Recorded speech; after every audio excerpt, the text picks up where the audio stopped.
2016, and Betty Boot says Happy New Year to everybody. So I'm super excited to be doing this for the Worldwide Splitters Network Backbend Challenge. I think it's amazing that so many people want to learn about backbending and increase their back flexibility.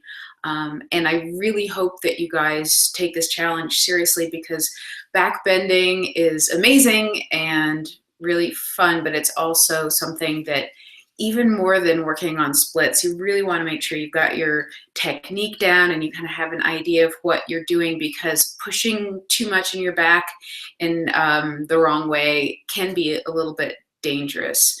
So I want to start today just by saying you should really listen to your body during this challenge, because you're going into some pretty intensive amounts of back bending. And if you go from not doing it very often to doing it constantly, you might start to feel some pain and stuff. And just listen to that. Listen to your body and listen to what it's saying to you. And if something's not feeling quite right, adjust it, or don't push as hard, or maybe take a day off and allow your body that, so that you don't get injured this month. And so some of these tips I hope will be helpful for you in finding that correct technique, so that the stretches feel good instead of bad. And part of that also is remembering to not sacrifice your alignment and your technique in order to get deeper into your back bend. Just go slow with it. There's no rush, right? It's really about doing it in a healthy way, so that you have it for the long term, instead of getting fast results in the short term and then yeah, no more, right? We don't want that. So let's get to the questions, shall we? I had 4 different people give a question that had to do with king pigeon. So that's the pigeon with the back bend, or some variation thereof. And there seems to be quite a bit of confusion as to how to make that stretch feel good. And the difficulty with king pigeon is that you're really stacking a back bend on top of a hip stretch. So if you don't have the hip stretch in the right alignment and feeling good, and then you stack a back bend on top of it, then it's really not going to feel good. So let's start with just the alignment for pigeon, just without the king part, just the basic pigeon. And I'm actually going to give you a little demonstration for this. So I'm just going to tilt this down. There's my boobs. And so the thing about pigeon is that if you are very tight in your hips, you're going to notice that it's going to be really difficult for you to get your butt cheek on the floor. And I've seen a lot of this alignment in pigeon, with the hip kind of turned out and this butt cheek come up off the floor. And the problem with that is that if you're sitting into it like that, you're going to start to put a lot of pressure on the hip, and especially on that knee. And that's not so awesome for your knee. So some things that you can do, you can take a yoga block and just put that yoga block underneath your hip.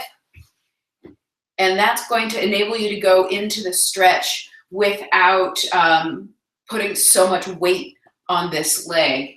And then you can sit on that yoga block, and you really want to, from here, square the hips. Now, if this still feels like too much and you're really sinking into that and you're not even able to get your butt on the block, or if you're having any knee or hip pain, then you've got to work your external rotation for a while. So you can do that just by lying on your back, crossing your knee over, and pulling the opposite leg in. And that's still stretching the exact same spot, but without so much gravity pushing on your body that can put a lot of pressure on the knee and hip joint.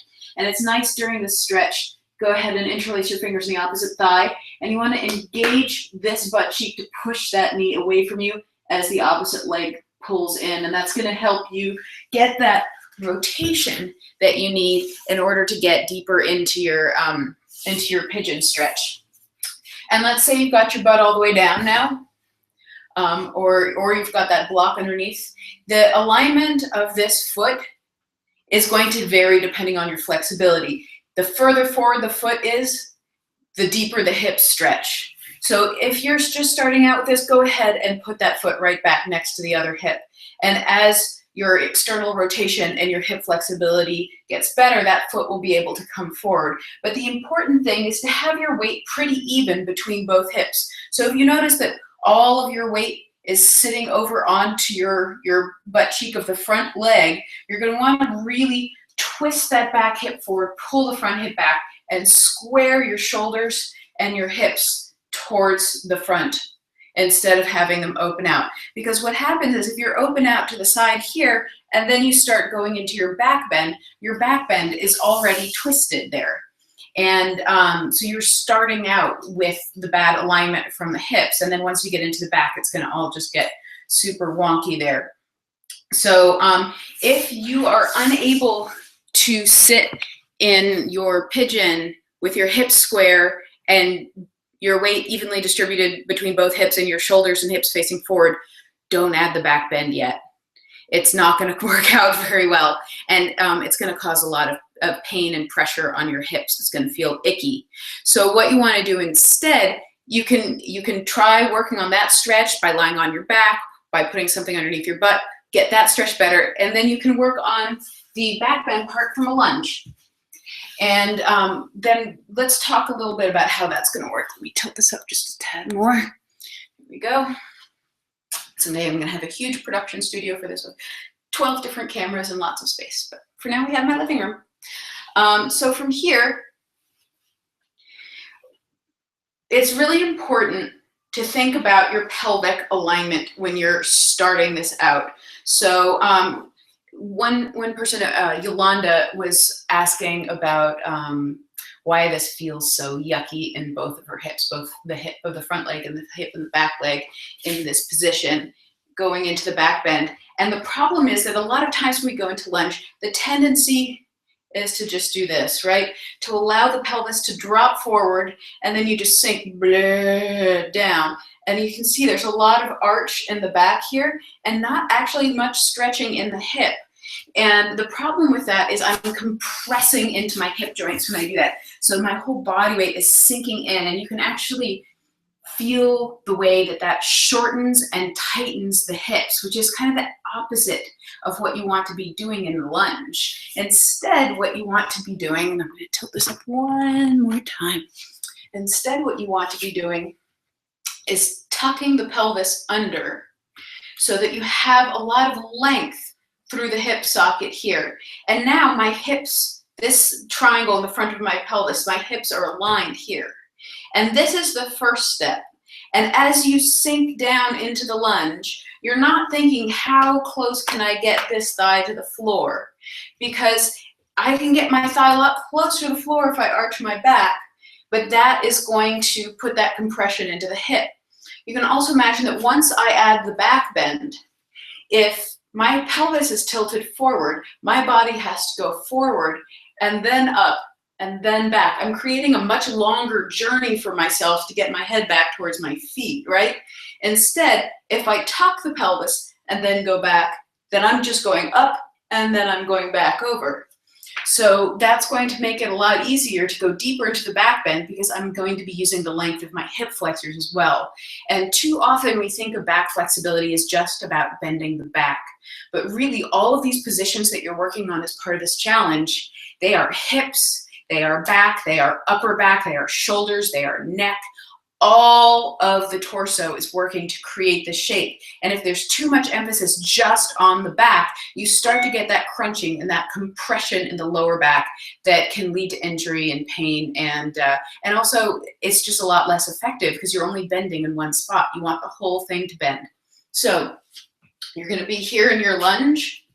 You're going to tuck your pelvis under, lift the chest, and go back from there. This stays strong, and my hamstring in the back leg is working to help create that lift. And I'm not at all warmed up, but you can see I can already get pretty far back just by tucking the pelvis and lifting from there, as opposed to being here where I can't go nearly as far because my pelvis has to go forward and then my back is going back the opposite direction. So it's creating a much longer journey. Just to answer some of the specific questions that came with that pose, for Yolanda, you need to tuck the pelvis, just exactly what I was saying. You're having pain in your hips in that lunge and back bend position because you're trying too hard to get that thigh closer to the floor. Instead, of thinking of pushing the thigh close to the floor, think about bringing your pubic bone forward and trying to lift up out of your hips to go backwards. So actually the photo that you sent me of the way that you want it to look, that woman is really arched in her lower back and her pelvis is really dropped. And that's not the ideal position. You see it very often, but it's not the ideal position in order to get to where you want to be. And it can hurt your hips. I think that's why you're having that pain. Jirgana, hi.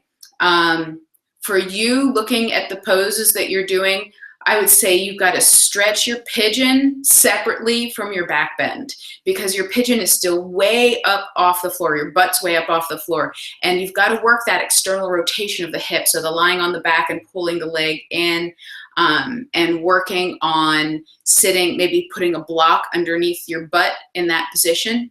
And over time, then once you're flat on the floor and your hips are square in the pigeon, then you can add the back bend. But instead, for now, do what I said, do it in the lunge and then work on it from the lunge. And I think it will feel a lot more comfortable for you, because that can't be comfortable, what you're doing right now. And I don't think it's going to be good for your hips. Just do it in two separate chunks instead of one big chunk. Sabine, hi. So I loved, Sabine sent me a wonderful diagram with the different possible positions that her back could be in when she's doing king pigeon. So thank you for that wonderful illustration, Sabine. And the answer is neither of the ones that you sent me exactly, because you really want that tuck in the pelvis, right? And so that's going to send the body straight up, but then you want a nice even curve in the back. So it's not going to be a sharp bend in the back. It's a nice even bend. If you look at really beautiful back bends, you can see that there's no one spot in the back that's bending and then the rest of it's straight. The whole thing is bending, so it becomes a C shape. And that's really what you're looking for, is like a C shape with the spine. And for Johanna on Instagram, she was asking about should there be any twisting, and the answer is no. And the twisting is happening because you're sinking into the pelvis, and that's making the pelvis rotate, so that when you go into your back bend, you're starting the back bend with that twisted pelvis, and it's going to send your body one way and your leg the other way, so that when you try to get your foot to your head, they're going to be like in 2 different zip codes. So if you square the hips, then as your head drops back and your leg comes in, they'll just come right together. But as soon as you get that rotation of the pelvis, that twist, it's not going to work. So no twisting. And I know that you can go deeper in the short term if you twist, but you're not going to go deeper in the right direction. You're going deeper in something that's not aligned. So go ahead and just hold the alignment. Try to find that tuck. Try to find the lift in the abs. Try to find the engagement through the upper back to get that nice smooth arc, and just give it time. It's not going to happen overnight. I see that it looks like you have a pretty decent bend in your lower back and your hips are pretty good, but you have a lot of tightness in the upper back and shoulders. So that's pretty common. A lot of us have an easier time bending in the lower back than in the upper back. But the more that you can feel the engagement through the upper back, you have to make the upper back bend and pull the arms back. It's going to help with that, but no twisting. All right, so moving on. For Addie Loya, Addie's having some difficulty that when she's back bending, she can't close her mouth. Her mouth is open when her head drops back. This is actually not an uncommon thing, so don't be embarrassed about it. A lot of people have this, and it's because of tightness through the muscles of the neck and throat here that attach to the jaw. So as soon as you pull the jaw up and close the mouth, these have to lengthen even more, so they're pulling. So what I would recommend is stretching your pecs, because these attach down through your pecs. So these kinds of stretches to open this up, and lots of dropping the head to the side and just twisting the head a little and kind of loosening this stuff up before you go. My guess is that you might have a lot of tension in your neck to begin with. Or maybe you have a lot of tension in your jaw. So working on this side bending and twisting with the neck will start to loosen up these guys a little bit. And that will help you have more length here so that you can comfortably close your jaw while you drop your head back. But in the meantime, as you're doing that, just drop your head back to where you can still kind of work the jaw a little bit, and see if you can just play with the edge of what's comfortable. Don't go past what's comfortable, but just play with the edge of what's comfortable. You can shake your head no to try to get a little bit of twist and rotation as you drop it back, and see if that helps. But it's not an uncommon problem, so don't worry about it. For Esmeralda, how do I feel the stretch in the upper back and shoulders instead of in the elbows? So she's talking about when she's doing a bridge with the shoulders pressed past the hands. I meant to warm up before doing this, and then traffic, you know, because it's raining in LA. And the whole city goes insane. So I'm not super warmed up, but I'm gonna sort of do my totally not warmed up best to show you what I'm talking about in this position, because having elbow pain in this position is actually pretty common if you have hyperextended elbows, which I do as well. And I can tell from your picture that you have pretty hyperextended elbows. So when you're here and you start to push your chest past your hands, the tendency is to lock the elbows as you go. And if your shoulders are tight and your elbows are hyperextended and not that strong, what's going to happen is the tension in the shoulders is going to get transferred into the elbows. So what I would recommend is softening your elbows a little bit. Your arms are probably going to start to shake when that happens. It's going to feel like a ton of work to have your elbows slightly bent, but it will take the stress off the elbows. And then really work on, in your back bend, feeling like you're sliding your shoulder blades down your back and engaging the muscles of the upper back. And that will help to start using those upper back muscles to push your chest, because oftentimes in that position, people like to push with their feet. And then what happens is that's basically creating a passive stretch, because you're using your legs to stretch your upper back. But you really want to be able to actually feel the muscles underneath your shoulder blades working to push your chest instead of pushing with the legs. And that will help to increase the stretch in the shoulders, and combine that with a slight softening of the elbows, and that should take a lot of the pain and tension out of the elbows. Where's the next one? Here we go. For Jennifer Crispin, when I do bow pose, I feel like I'm crunching up my shoulders and poking my neck too far forward. How do I get everything lengthened so my neck and shoulders don't feel smooshed?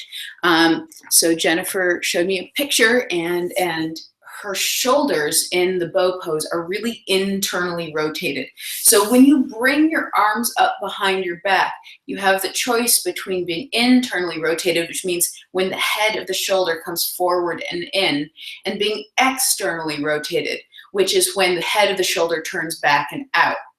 And a lot of times if we have really tight pecs, so these muscles through the chest, that's going to want to pull that head of the shoulder in and make it internally rotated. But the problem with that, you can see, is that it's going to be really hard to actually open up the chest. If you're here, your chest is closed and your head's going to come forward because your upper traps are going to push it there. So you're not going to be able to get your head up. Whereas if you externally rotate, so you're rotating the shoulders back, it's like you're trying to make your armpits look forward in this position, you'll be able to open up the chest and lift the head much more easily.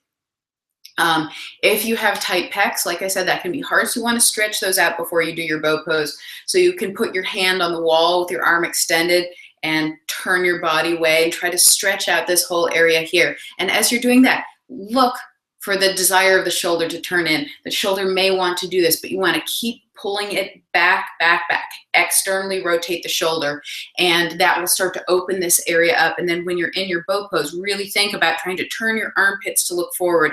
And it's going to take a lot of muscle back here. These muscles can turn the shoulder back this way and let this part open up. And that will give you a lot more breathing room and make you able to sort of lift your head and lift your chest more like the figurehead on a boat, instead of kind of coming forward with the chin the way that it is now. It's a rotational thing of the shoulders. There was another comment from someone saying to pull more with your legs. I would say be careful about pulling more with your legs while you're internally rotated. It's just going to pull you deeper into this position. Do this, and then you'll naturally find that you can pull and lift higher with the chest. Next. For Joey Scott, hi Joey. Tips for getting a higher scorpion. Your scorpion looks pretty darn good, I have to say, Joey. Not sure if my shoulders or lower back that needs work, or both. Is there something else I can be doing to help it? So once you get to a certain point in Scorpion where you're standing, you're holding onto your foot, you're pretty much squared, but the leg isn't all the way straight, the arms aren't all the way straight. The next step is usually for most of us to get the upper back and shoulders more involved, because what I can see is that you've got quite a bit of bend in the lower back, and the hip, it could be more, but it's a good bend, but you've got nothing going on in the upper back and shoulders. So what I recommend is really feel like from where you're grabbing the leg, you're going to try to slide the shoulders down and extend your arms up towards the ceiling. You want to feel like you're pulling your leg up towards the ceiling. And you're going to engage those muscles of the upper back underneath the shoulder blades, those same muscles, talk about those a lot, and use those muscles to lift the chest. And your goal is to try to get your arms completely straight and your biceps by your ears. And that's going to help you use your upper back and your shoulders more. And it might not happen overnight, but just keep working on feeling that engagement through the upper back. And instead of pulling forward this way, think about pushing the arms straight up. It's more about pushing feeling than a pulling forward feeling. And once you get the arms as close to straight as possible, you should notice that your leg is pretty close to straight. If your leg isn't completely straight at this point, just walk your hands down the leg a little bit more and do it again. And that should really help. Continue to stretch your hip flexors a lot. The more flexible you are through your hips, the easier it is to go into a completely straight leg needle scale. But I think you'll find this helpful. So give that a shot. For Kalau, I noticed contortion yoga classes only last 1 to 2 hours at most. 2 hours is usual. 1 to 2 hours is usual. Yeah.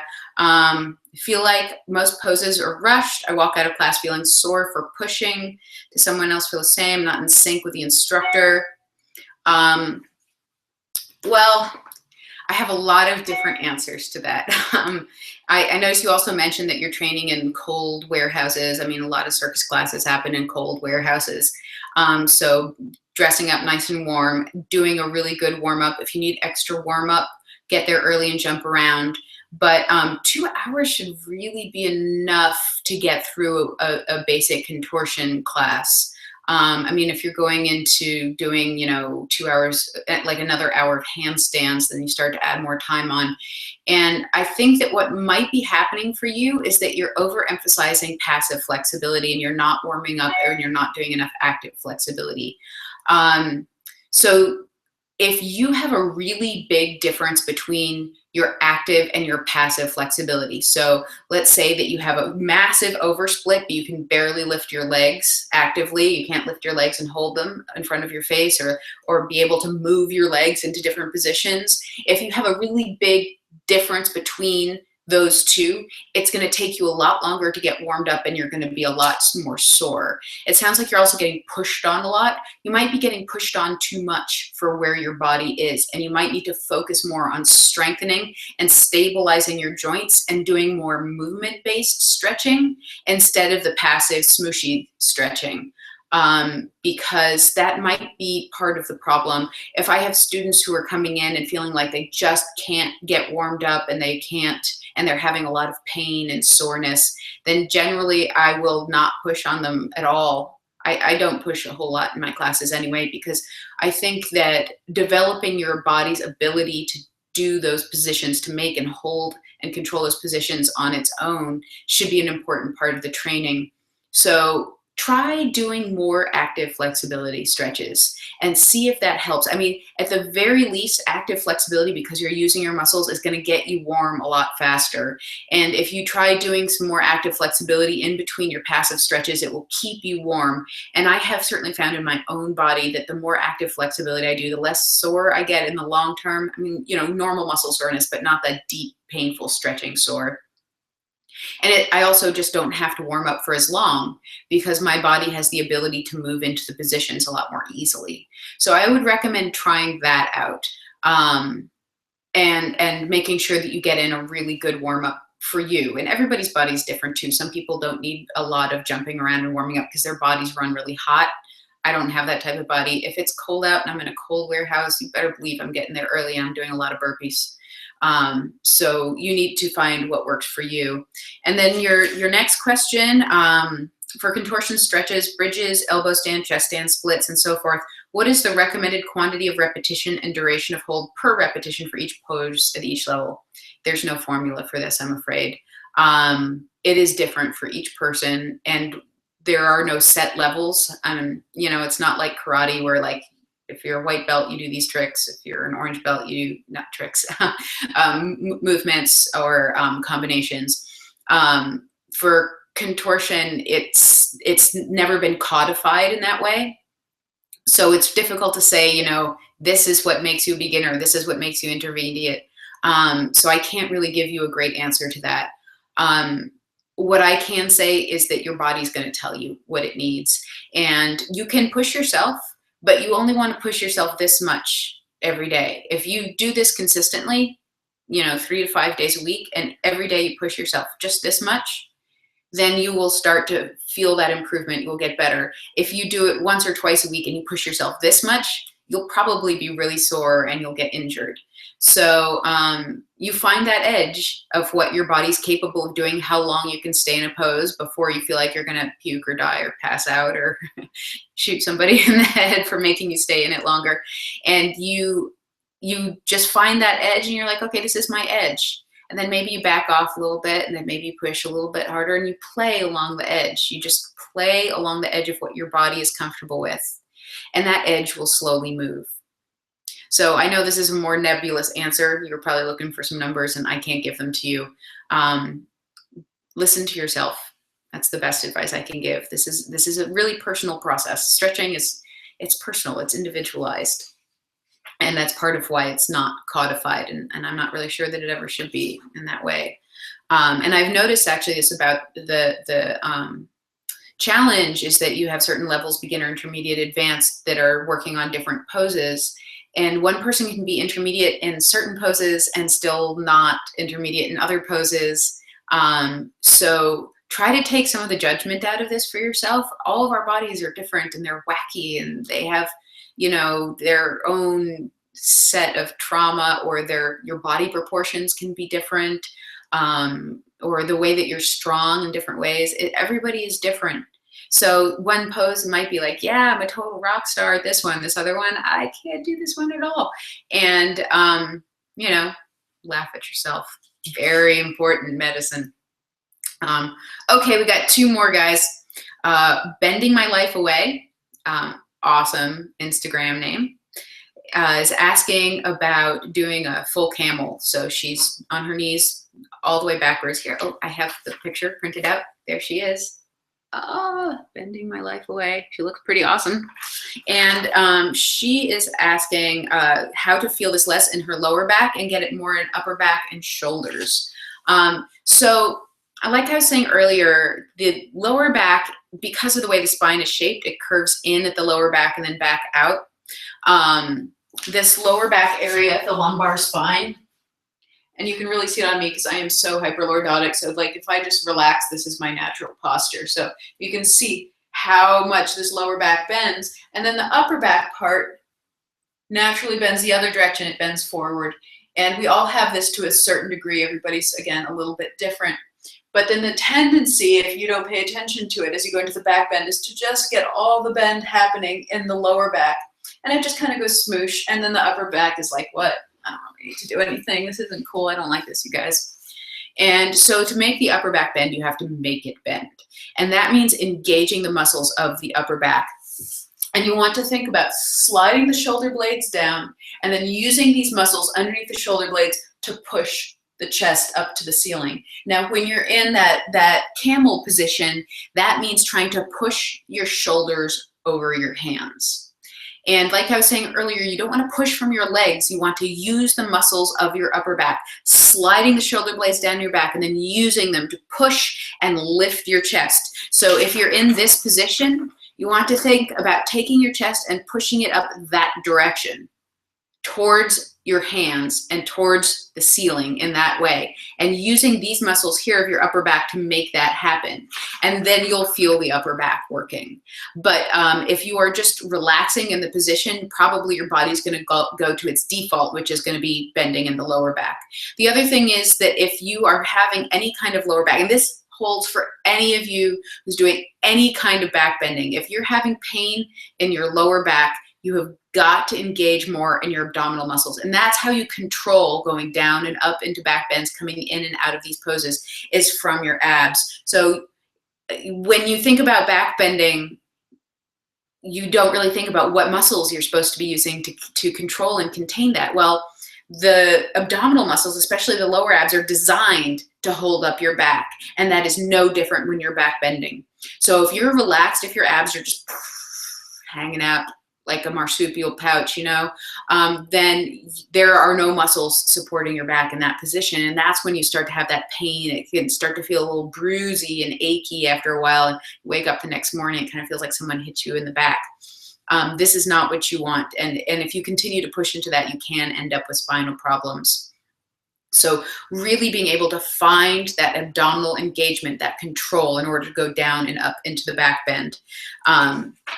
So that tuck in the pelvis and the push in the upper back should really change the way that you feel in that position. So good luck to you bending my life away.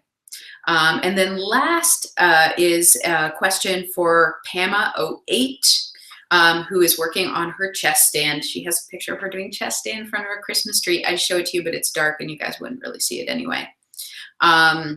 So a couple things for you, Pama. Chest stand is a tricky one, and I am going to recommend for you that you do a lot of upper back stretching if you're going to be working on this, because right now you're doing really more of a face stand. Your weight is kind of here on the front of your chin, and you really want the weight to be here on the bottom of the chin. Otherwise, you're going to end up putting a lot of pressure on your jaw. It can start to hurt your jaw a lot. And it's going to be a lot harder to release your upper back. I'm also noticing that the heads of your shoulders aren't on the floor. When you're doing your chest stand, you have a tripod of where your weight is resting. The tripod is between the bottom of your chin, and you can actually see my little chin scar from doing lots of chin stands, and the heads of your shoulders. These 3 points are always on the floor. So that means that your hands need to move out a little bit, because if your hands are underneath your shoulders here, you can't get your shoulders down. So move the hands out wide. And in the beginning, you're creating a triangle shape between your chin, your shoulder, your hand on one side, chin, shoulder, hand on the other side. And then this tries to get down on the floor as well. But that would be the first thing to work on. And it looks like in one of the pictures you're doing it with your belly resting against like the couch or something like that, which I definitely recommend. And by the way, you guys, if you're working on chest stand, see if you can find at least a training buddy if you don't have a coach, because this is a position where people hurt themselves. And you can hurt your neck and your upper back pretty easily here. It's easy to sink into your lower back. I know people push too deep into it and pass out. So just go really slowly and carefully on this, and try to have a training buddy on hand to help to spot you and support you if that is possible for you. And then the other thing is that you have a lot of tension in your hips right now. I think that you're trying to hold your body in position with your hips, which is normal, because when we're standing up, we always balance ourselves and control our bodies a lot with the muscles in our hips, which if you're standing up, works better. But if you're upside down in any of the inverted postures, so chest stand, elbow stand, handstands, and you try to control your body with your hips, all that does is tighten up your hips and lift your legs and your lower body up in the air so they can't sink down. All of the weight, all of the control is being supported by your torso, primarily the muscles of your upper back and your lower abs. These are the muscles that control all the back bends, from standing, going down, or lifting up into chest stand. It's the muscles of the upper back, the muscles of the lower abs. The hips should be relatively relaxed so that they can lengthen, because without the length of the hip flexors, you're not working with your full flexibility. So I hope this has been helpful, you guys. I'm going to be doing this again next week. and every week for the rest of the challenge, because I really want to make sure that you guys have a happy, healthy back bend challenge and that your bendings are very happy. So I'm going to be posting a link to the next broadcast again on the World Life Splitters Challenge page, but then you can also ask me questions on Instagram. Just post a picture of the pose that you want to ask about and put hashtag #AskFitAndBendy, all one word, in the subject line, and I will see it, and I will hopefully have something brilliant to say about it. You can also post to the Fit and Bendy Facebook page if you have some questions. So many happy bendings to you, and I will see you next week. Take care. Bye-bye.